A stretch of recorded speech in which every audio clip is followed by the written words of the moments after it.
납득이 되는 형태를 놓고 테스트를 했으면 좋겠어요. 안녕하세요, 김진짜입니다. 우리나라가 멕시코 남아공 그리고 유럽 플레이오프 승자와 한조가 됐습니다. 다들 역대급 꿀조다 난리가 났죠. 근데 저는 오히려 더 불안해요. 왜 그런지 쭉 말씀을 드려볼게요. 일단 여러분, 축구에서 가장 무서운 거, 가장 경계해야 될 게 뭔지 아십니까? 바로 방심이에요. 월드컵에서 언더독의 반란이 항상 나오는 이유가 뭐냐? 강팀이 방심하기 때문이에요. 그리고 약팀이 빡세게 뛰기 때문이에요. 하다못해 동네 축구에서도 대댄지 해가지고 팀 나누잖아요. 멤버 좋은 팀이 많이 져요. 방심하거든. 그리고 여러분, 축구하다 보면 요런 게 있어요. 좀 약한 상대를 만나게 되잖아요. 그러면 모두가 얘기를 해요. 방심하면 안 돼. 더 빡세게 해야 돼. 근데 경기 시작하죠? 방심해요. 진짜 강팀 만났을 때 혹은 결승전 같은 중요한 경기 할 때만큼 빡세게 뛰질 않는다고요. 그러니까 제가 하고 싶은 말은 뭐냐? 방심하지 말자라는 말은 힘이 약해요. 실제로 어떤 상대를 만나느냐가 실질적인 분위기를 형성합니다. 우리 팀 내에서도 언론에서도 여론에서도. 그러니까 저는 차라리 조추첨 결과가 안 좋아서 완전 강팀들을 만났다? 그러면 더 잘할 수도 있을 것 같아요. 왜냐면 전체적으로 분위기가 잡히잖아. 야, 진짜 우리 망했다. 진짜 잘 준비해야 된다. 이런 분위기가 되면 선수들이 진짜 그렇게 하게 된다고요. 그러니까 2002년 때 우리가 그 강팀들 다 잡은 거예요. 러시아에서 독일 잡은 거, 카타르에서 포르투갈 잡은 것도 마찬가지. 반면에 우리가 방심했을 때 2014 브라질 월드컵 때 알제리 얕봤죠? 그리고 당했죠. 카타르 때도 솔직히 가나 조금 얕봤어요. 근데 또 졌잖아. 그리고 해볼 만한 팀을 만났을 때 방심하는 거 말고 실질적으로 전술적인 문제가 생길 수 있어요. 우리가 공을 가지고 주도하는 축구를 하려고 해요. 반면에 상대는 수비 먼저 탄탄하게 하고 역습 때려. 그리고 월드컵 때는 그런 역습 축구가 잘 먹혀요. 왜 그러냐면 월드컵이 무슨 38경기 하는 리그가 아니잖아요. 최소 3경기, 최대 7경기에서 8경기. 한 경기 한 경기가 너무 소중한 토너먼트 대회라고 봐야 돼요, 사실상. 그러면 선수비 후역습하는 팀이 충분히 결과를 낼 수 있어요. 그런 축구로 리그를 제패하긴 힘들지만. 그리고 더군다나 지금 우리 대표팀은 상대가 역습 때릴 때 그거 대비하는 게 굉장히 약합니다. 게다가 우리가 주도하는 축구의 완성도가 상대를 압도할 수 있을 만큼 완성도가 높냐? 그거는 아니에요. 월드컵 무대에선 힘들 거예요. 애매하게 주도하다가 역습 한 방으로 실점하고, 그리고 상대는 잠그고, 우리는 막판에 크로스 계속 올리다가 결국 지는 그런 그림 안 나왔으면 좋겠다고요. 그래서 저는 어떤 생각을 하냐? 우리가 우세할수록 차라리 실리적으로 가도 좋다. 오히려 멕시코랑 남아공이 볼을 가지고 주도하게끔 하는 거죠. 우리는 미드블록으로 수비 탄탄하게 하면서 기다려. 근데 그들의 빌드업 능력, 페네트레이션 능력이 엄청 좋을까요? 아니죠. 그럼 우리가 꽤나 쉽게 뺏을 수 있을 거라고요. 그리고 역습 가서 골 넣는 거죠. 실제로 3달 전에 멕시코랑 경기했었죠. 그때 우리가 뒤쪽에서 뺏어서 역습 쳐가지고 찬스를 많이 만들었어요. 월드컵 때도 그렇게 해가지고 한 2골 넣고 아예 잠궈가지고 체력 비축하고 32강, 16강 때 에너지 더 쓰면 좋죠. 자, 선수들이 좋은데 오히려 실리적인 축구를 해서 월드컵에서 성적을 낸다? 어떤 팀이 떠오르죠? 바로 프랑스. 2018 러시아 월드컵 우승, 또 카타르 때 준우승. 프랑스 멤버 미쳤잖아요. 근데 볼 소유에 집착하지 않아요. 상대한테 볼 줘, 수비부터 탄탄하게 해. 뺏으면 음바페한테 때려놔, 골 넣어. 그게 데시안 감독의 월드컵 성공 공식이에요. 결론적으로 우리가 옛날에 스페인만큼 주도하는 축구를 잘 할 수 없다면 오히려 프랑스처럼 실리적인 접근으로 멕시코, 남아공을 상대할 필요가 있다. 그리고 또 여기서 일본 얘기를 하지 않을 수가 없습니다. 제가 이 영상 준비하면서 최근 우리 대표팀의 경기들을 쫙 다 봤습니다. 그리고 일본이 브라질한테 3대2로 이긴 것도 풀로 다 봤어요. 그들과 우리의 결정적인 차이점이 뭐냐? 그들은 어떻게 플레이할 것인가에 대한 약속, 즉 게임 모델이 너무나 클리어해요. 여러 명 모두가 완전히 같은 생각을 갖고 뛰어요. 아주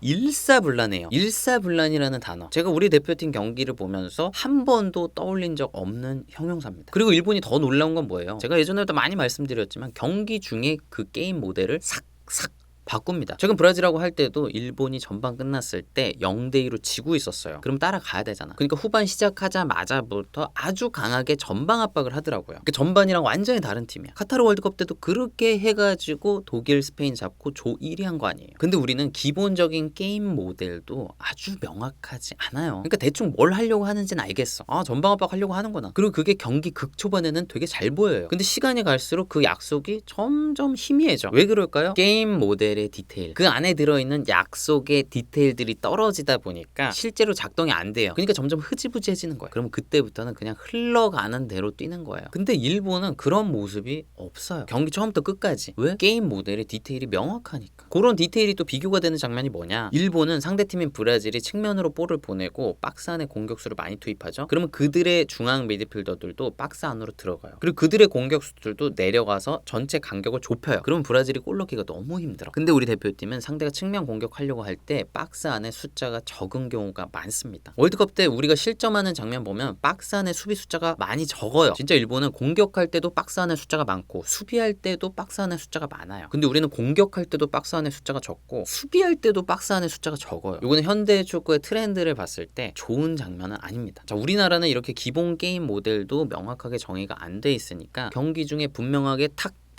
모델을 바꿀 수가 없죠. 남은 기간 동안 그 게임 모델의 완성도를 높이고 완전히 다른 좀 색다른 게임 모델도 조금씩 장착을 하면 좋겠어요. 미넨처럼 아예 대인 방어를 할 수도 있고 또 헤타페처럼 롱볼을 때릴 수도 있고 조규성, 이재성, 오형규 박스 안에 넣고 양쪽에서 주구장창 크로스만 올릴 수도 있고 옛날에 바르셀로나 상대하던 인테르처럼 완전히 내려서서 수비만 한 다음에 역습 칠 수도 있고 더 다양한 게임 모델이 필요하다. 게임 모델마다 선수 구성도 좀 달라져야 될 거고 그리고 또 정말 중요한 포인트가 있습니다. 어떤 게임 모델을 우선시해서 체력 관리를 하느냐. 이게 뭔 말이냐면 우리나라나 일본이나 최근에 브라질을 상대할 때 똑같이 5-4-1을 썼어요. 그리고 둘 다 미드 블록 세워서 수비할 때도 있었고 전방 압박할 때도 있었어요. 근데 서로 우선순위가 달랐어. 그러니까 우리는 1순위로 전방 압박을 했어요. 근데 그게 빵꾸가 나가지고 슬슬 풀렸어요. 그래서 우리가 지쳐가지고 어쩔 수 없이 미드 블록으로 내렸어요. 자, 근데 일본은 반대로 1순위로 5-4-1 미드 블록을 세웠어요. 물론 두 골을 먹었지만 힘이 남아 있었어요. 그러니까 후반에 전방 압박 겁나게 해가지고 결국 3대2로 만든 거예요. 그러니까 제가 말씀드리고 싶은 게 뭐냐, 일본은 체력이 남아서 다른 게임 모델을 선택할 수 있는 그 선택권이 있지만 우리는 선택권이 없다는 거예요. 요것도 되게 중요한 포인트예요. 그러니까 참 인정하기 싫고 자존심이 너무 상하지만 일본이 참 영리하게 경기 운영을 잘한다. 모리아스 감독 참 괜찮다. 괜히 연임시키는 게 아니다. 그런 생각이 들어요. 자, 그리고 여러분 감독이 해야 될 일이 뭡니까? 적절한 게임 모델을 설정하는 거 플러스 각각의 선수한테 적절한 역할을 부여하는 거죠. 근데 요것도 일본이랑 비교하지 않을 수가 없어요. 왜냐면 우리랑 일본이 브라질 상대로 둘 다 5-4-1을 썼다 그랬죠. 요 전술에서는 윙백이 되게 중요하거든요. 근데 일본은 이 윙백에 돌파가 되는 선수들을 놨어요. 근데 우리는 돌파가 안 되는 선수들을 놨어요. 이 전술에서 제일 중요한 게 높은 위치에 있는 윙백이 뭔가 균열을 만들어내는 건데 일본은 돌파가 되니까 그게 되고 우리는 돌파가 안 되니까 그게 안 되는 거예요. 그리고 또 재밌는 게 일본은 반대발 윙백이에요. 오른쪽엔 왼발잡이, 왼쪽엔 오른발잡이. 근데 우리는 정발 윙백입니다. 이것도 아주 큰 차이를 만들어요. 일본은 반대발이니까 뒤에서 볼이 오면 가운데 쪽으로 아주 좋은 패스를 돌려놔요. 근데 우리는 그게 안 돼. 볼 잡잖아요. 상대가 다 준비돼 있죠. 돌파 안 되죠. 그러니까 주발로 그냥 백패스를 합니다. 백패스 비율이 너무 높아요. 3백 쓰고 윙백을 올릴 거면 윙백에 그러한 유형의 선수들을 놓으면 안 됩니다. 그리고 최근 가나전 때도 3백에 김민재, 박진섭, 조유민 놓고 중앙 미드필더인 권혁규 선수가 이렇게 사이에 껴가지고 볼 돌리는 거 맞아요? 이렇게 4명이 뒤에서 볼 돌리는 거 맞아? 너무 숫자 낭비 아니에요? 그리고 조유민 선수가 오른쪽 풀백 자리에서 김민재 선수가 왼쪽 풀백 자리에서 볼 돌리는 거 맞아요? 이 선수들이 제일 잘하는 역할이 그거예요. 뒤에서 횡패스하는 선수들이 너무 많아요. 그 중에서 한 명 빼고 미드필더 한 명 넣으면 좋잖아요. 그러면 옌스가 박스 안으로 더 침투를 많이 할 수 있을 텐데. 물론 지금 시기에 여러 가지 테스트 하는 건 좋습니다. 근데 조금 납득이 되는 형태를 놓고 테스트를 했으면 좋겠어요. 자, 그리고 또 다른 변수가 있죠. 우리가 조별리그 3경기 중 2경기를 해발 1500m에서 해요. 설악산이 1700m래요. 그 200m 밑에서 축구하는 거 산소가 부족합니다. 연구에 따르면 저강도 러닝은 10% 감소, 고강도 러닝은 30% 정도 감소. 그리고 한번 뛰고 나서 회복이 잘 안 된대요. 자, 마지막으로 제가 꼭 드리고 싶은 말씀은 뭐냐, 여전히 우리 대표팀에 대한 비판 여론이 많아요. 그리고 저도 오늘 걱정되는 점에 대해서 얘기를 했고요. 근데 저는 진심으로 우리가 월드컵에서 잘했으면 좋겠습니다. 지금 보면 협회장 그리고 감독에 대한 감정이 안 좋으신 분들은 내심 월드컵 망했으면 좋겠다 그렇게 생각하시는 분들도 계신 것 같아요. 근데 저는 아무리 그렇다고 하더라도 월드컵에선 잘했으면 좋겠습니다. 뽀록이더라도. 그리고 제가 항상 말씀드리지만 이렇게 걱정되는 점, 불안한 점 얘기하기보다 우리나라 축구 개쩐다 그런 얘기 하고 싶습니다. 대한민국 축구 화이팅!